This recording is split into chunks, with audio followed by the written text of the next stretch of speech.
प्रोटास्टिक सूचना प्रौद्योगिकी सेवाएं प्राइवेट लिमिटेड ने विंध्य टेली लिंक्स लिमिटेड पर 10 करोड़ रुपए से अधिक की धोखाधड़ी का गंभीर आरोप लगाया।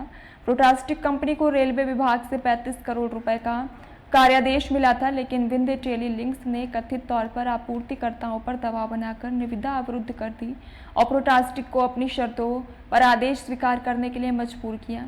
आरोप है लगभग 10 करोड़ रुपए का काम इसे विंध्य टेली लिंक्स ने नहीं किया, उसे प्रोटास्टिक को अपने खर्च पर करना पड़ा और भुगतान किसी अन्य पक्ष को कर दिया गया। इसके बावजूद विंध्य टेली लिंक्स कंपनी प्रोटास्टिक से बलपूर्वक भुगतान की मांग कर रही है और झूठे दस्तावेजों के आधार पर ब्लैकमेल कर रही है। इस मामले की शिकायत थाना सेक्टर 126 नोएडा में दर्ज कराई गई है, लेकिन अब तक कोई गिरफ्तारी नहीं हुई। इससे पीड़ित पक्ष में गहरी नाराजगी है।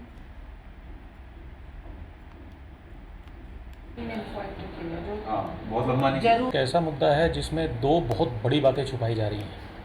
ठीक है, सबसे पहले तो ये ट्रांजैक्शन की जो पूरी ट्रेल है, जो रेलवेज से स्टार्ट हुई थी टेंडर, जो उसने हमें रेलवे ने दिया था, वो हमने आगे एक विंध्या टेलीलिंक करके कंपनी है उसको दिया, राइट। और विंध्या टेलीलिंक ने आगे ये काम जो है इन्फ्लो को दिया और इन्फ्लो ने आगे ये काम अल्स्टोनिया को दिया और सारी धांधली ये अल्स्टोनिया नामक कंपनी पे हुई, जहाँ पे करीब 9 करोड़ रुपया फंड पार्क हुआ, जिसको कि प्रोजेक्ट पे लगाना था, वो प्रोजेक्ट के एक्सपेंसेस का था और वो पैसा वहाँ से साइफन ऑफ हुआ, जिसकी वजह से सारी दिक्कतें शुरू हुई।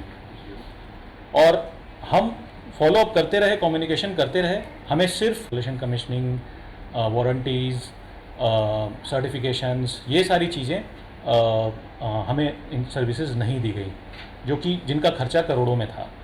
और यही पैसा अल्स्टोनिया ने अपने तरफ रख के और साइफन ऑफ किया।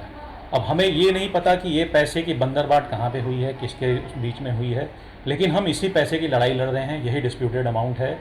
एक तरफ विंध्या टेलीलिंक बोलता है कि ये पैसे की उनकी कोई रिस्पॉन्सिबिलिटी नहीं थी, उसने आगे काम दे